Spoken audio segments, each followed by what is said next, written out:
So, ayan na yung garden ko ngayon, guys. Good afternoon. Galing trabaho, nagbunlay si ako. Nagdamo, ayan o, nag-brush. Nag-remove ng mga weed. Ganyan na siya. Ayan yung aming dwarf.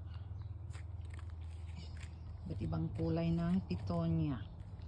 Pitonia.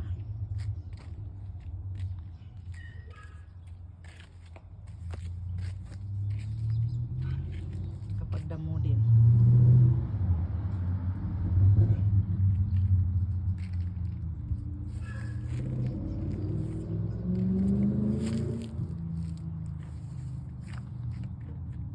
Ito yung stocks. Ano po kung stocks nga bang pangalan niya?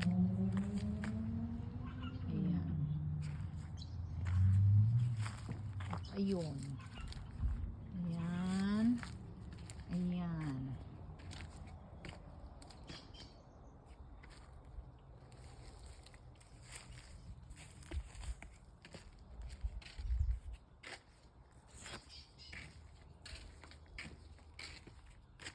So, ayan muna. Thanks for watching.